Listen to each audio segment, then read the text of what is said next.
हे गरुड़, यम द्वारा निर्दिष्ट योनियों में पुण्य गति प्राप्त करने में जो प्राणी सफल हो जाते हैं वे सुंदर सुंदर गीत गाते, वाद्य बजाते और नृत्य आदि करते हुए प्रसन्नचित्त गंधर्वों के साथ अच्छे से अच्छे हार, नुपुर आदि नाना प्रकार के आभूषणों से युक्त, चंदन आदि की दिव्य सुगंध और पुष्पों के हार से सुवासित एवं अलंकृत चमचमाते हुए विमान में स्वर्ग लोग जाते हैं। पुण्य समाप्ति के पश्चात जब वे वहाँ से पुनः पृथ्वी पर आते हैं तो राजा अथवा महात्माओं के घर में जन्म लेकर सदाचार का पालन करते हैं, समस्त भोगों को प्राप्त करके पुनः स्वर्ग को प्राप्त करते हैं, अन्यथा पहले के समान आरोहिणी योनियों में जन्म लेकर दुख भोगते हैं। मृत्यु लोक में जन्म लेने वाले प्राणी का मरना तो निश्चित है। पापियों का जीव अधोमार्ग से निकलता है। तदंतर पृथ्वी तत्व में पृथ्वी, जल तत्व में जल, तेज तत्व में तेज, वायु तत्व में वायु, आकाश तत्व में आकाश तथा सर्वव्यापी मन चंद्र में जाकर विलीन हो जाता है। हे गरुड़, शरीर में काम, क्रोध एवं पंचेंद्रियां, इन सभी को शरीर में रहने वाले चोर की संज्ञा दी गई है। काम, क्रोध और अहंकार नामक विकार भी उसी में रहने वाले चोर हैं। उन सभी का नायक मन है।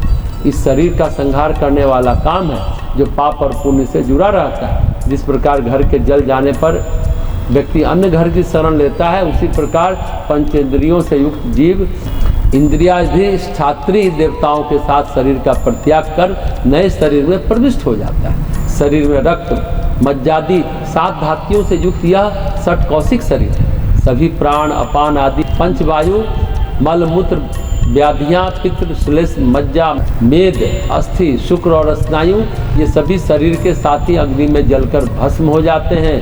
हे तार्क्ष, प्राणियों के विनाश का विवरण मैंने तुम्हें दे दिया।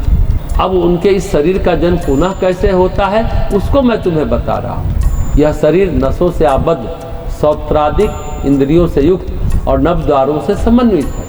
यह सांसारिक विषय वासनाओं के प्रभाव से व्याप्त, काम, क्रोध आदि विकार से चोर से युक्त है। यह लोभ रूपी जाल में फंसा हुआ और समन्वित राग द्वेष से परिपूर्ण तथा तृष्णा नामक भयंकर मोह रूपी वस्त्र से ढका हुआ है।